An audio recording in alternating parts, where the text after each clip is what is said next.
Greetings. Welcome to Consider the Alternative, a Course in Miracles channel. Today we're on Lesson 119 from Review 3, and from the text, Chapter 14, Section 11, The Test of Truth. Yet the essential thing is learning that you do not know. Knowledge is power, and all power is of God. You who have tried to keep power for yourself have lost it. You still have the power, but you have interposed so much between it and your awareness of it that you cannot use it. Everything you have taught yourself has made your power more and more obscure to you. You know not what it is nor where. You have made a semblance of power and a show of strength so pitiful that it must fail you. For power is not a seeming strength, and truth is beyond semblance of any kind. Yet all that stands between you and the power of God in you is but your learning of the false and of your attempts to undo the true. Be willing then for all of it to be undone, and be glad that you are not bound to it forever. For you have taught yourself how to imprison the Son of God, a lesson so unthinkable that only the insane in deepest sleep could ever dream of it. Can God learn how to not be God? And can his Son, given all power by him, learn to be powerless? What have you taught yourself that you can possibly prefer to keep in place of what you have and what you are? Atonement teaches you how to escape forever from everything that you have taught yourself in the past by showing you only what you are now. Learning has been accomplished before its effects are manifest.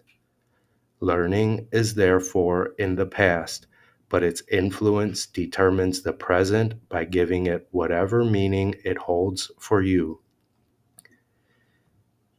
Your learning gives the present no meaning at all. Nothing you have ever learned can help you understand the present or teach you how to undo the past. Your past is what you have taught yourself. Let it all go.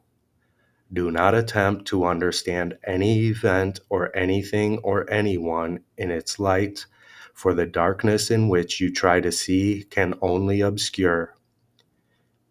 Put no confidence at all in darkness to illuminate your understanding, for if you do, you contradict the light and thereby think you see the darkness.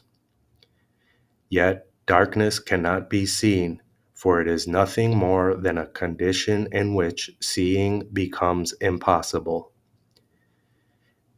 You who have not yet brought all of the darkness you have taught yourself into the light in you can hardly judge the truth and value of this course.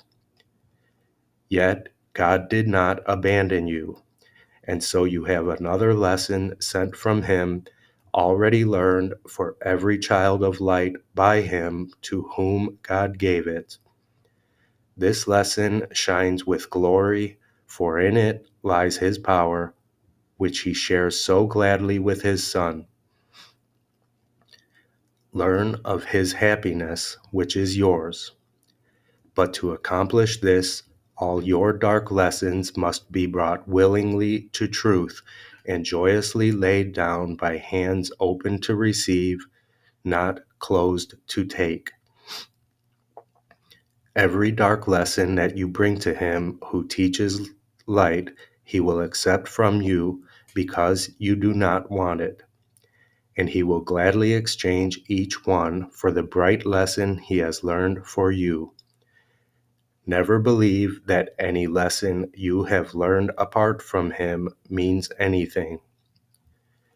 You have one test, as sure as God, by which to recognize if what you learned is true. If you are wholly free of fear of any kind, and if all those who meet or even think of you share in your perfect peace, then you can be sure that you have learned God's lesson and not your own. Unless all this is true, there are dark lessons in your mind that hurt and hinder you and everyone around you. The absence of perfect peace means but one thing. You think you do not will for God's Son what his Father wills for him. Every dark lesson teaches this in one form or another, and each bright lesson with which the Holy Spirit will replace the dark ones you do not accept teaches you that you will with the Father and his Son. Do not be concerned about how you can learn a lesson so completely different from everything that you have taught yourself. How would you know? Your part is very simple. You need only recognize that everything you learned you do not want. Ask to be taught and do not use your experiences to confirm what you have learned.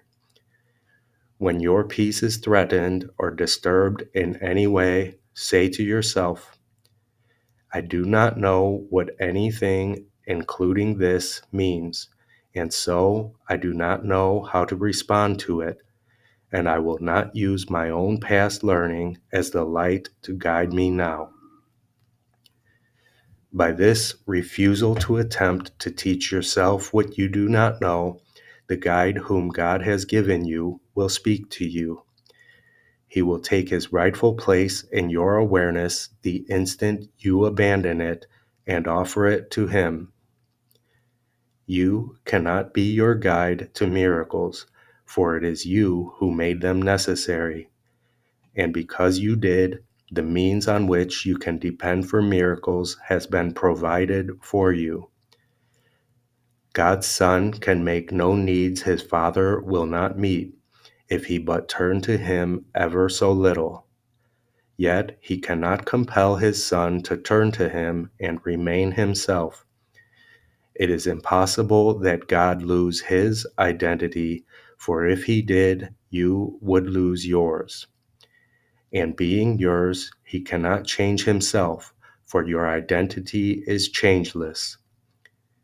The miracle acknowledges his changelessness by seeing his Son as he always was, and not as he would make himself. The miracle brings the effects that only guiltlessness can bring, and thus establishes the fact that guiltlessness must be. How can you, so firmly bound to guilt and committed so to remain, establish for yourself your guiltlessness? That is impossible. Be sure that you are willing to acknowledge that it is impossible. It is only because you think that you can run some little part or deal with certain aspects of your life alone that the guidance of the Holy Spirit is limited. Thus, would you make him undependable and use this fancied undependability as an excuse for keeping certain dark lessons from him? And by so limiting the guidance that you would accept, you are unable to depend on miracles to answer all your problems for you. Do you think that what the Holy Spirit would have you give, he would withhold from you? You have no problems that he cannot solve by offering you a miracle. Miracles are for you, and every fear or pain or trial you have has been undone. He has brought all of them to light, having accepted them instead of you and recognized they never were. There are no dark lessons he has not already lightened for you. The lessons you would teach yourself he has corrected already. They do not exist in his mind at all. For the past binds him not, and therefore binds not you. He does not see time as you do. and each miracle he offers you corrects your use of time and makes it his. He who has freed you from the past would teach you you are free of it. He would but have you accept his accomplishments as yours because he did them for you. And because he did, they are yours. He has made you free of what you made. You can deny him, but you cannot call on him in vain. He always gives his gifts in place of yours. He would establish his bright teaching so firmly in your mind that no dark lesson of guilt can abide in what he has established as holy by his presence. Thank God that he is there and works through you, and all his works are yours. He offers you a miracle with every one you let him do through you. God's Son will always be indivisible. As we are held as one in God, so do we learn as one in him. God's teacher is as like to his Creator as is his Son, and through his teacher does God proclaim his oneness and his Son's. Listen in silence and do not raise your voice against him, for he teaches the miracles of oneness, and before his lesson, division disappears. Teach like him here, and you will remember that you have always created like your Father. The miracle of creation has never ceased, having the holy stamp of immortality upon it. This is the will of God for all creation, and all creation joins in willing this. Those who remember always that they know nothing, those who remember always that they know nothing, and who have become willing to learn everything, will learn it. But whenever they trust themselves, they will not learn. They have destroyed their motivation for learning by thinking they already know. Think not you understand anything until you pass the test of perfect peace, for peace and understanding go together and never can be found alone. Each brings the other with it, for it is the law of God that they be not separate. They are cause and effect each to each other, so where one is absent, the other cannot be. Only those who recognize they cannot know, unless the effects of understanding are with them, can really learn at all. For this it must be peace they want, and nothing else. Whenever you think you know, peace will depart from you, because you have abandoned the teacher of peace. Whenever you fully realize that you know not, peace will return, for you will have invited him to do so by abandoning the ego on behalf of him. Call not upon the ego for anything. It is only this that you need do. The Holy Spirit will, of himself, fill every mind that so makes room for him. If you want peace, you must abandon the teacher of attack. The teacher of peace will never abandon you. You can desert him, but he will never reciprocate, for his faith in you is his understanding. It is as firm as is his faith in his Creator, and he knows that faith in his Creator must encompass faith in his creation. In this consistency lies his holiness, which he cannot abandon, for it is not his will to do so. With your perfection ever in his sight, he gives the gift of peace to everyone who perceives the need for peace and who would have it. Make way for peace, and it will come. For understanding is in you, and from it peace must come. The power of God, from which they both arise, is yours as surely as it is his. You think you know him not only because alone it is impossible to know him. Yet see the mighty works that he will do through you, and you must be convinced you did them through him. It is impossible to deny the source of effects so powerful they could not be of you. Leave room for him, and you will find yourself so filled with power that nothing will prevail against your peace. And this will be the test by which you recognize that you have understood. Chapter 14, Section 11, The Test for Truth. That is my 30-minute timer for these lessons. Fancy timing.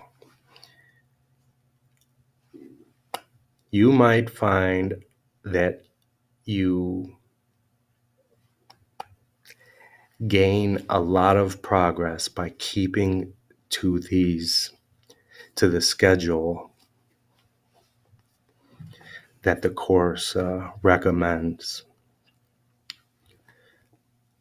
Lesson 119 for morning and evening review. 107. Truth will correct all errors in my mind. I am mistaken when I think I can be hurt in any way. I am God's son, whose self rests safely in the mind of God. 108. To give and to receive are one in truth. I will forgive all things today, that I may learn how to accept the truth in me and come to recognize my sinlessness. On the hour, truth will correct all errors in my mind. On the half hour, to give and to receive are one in truth. Lesson 119. Truth will correct all errors in my mind. To give and to receive are one in truth.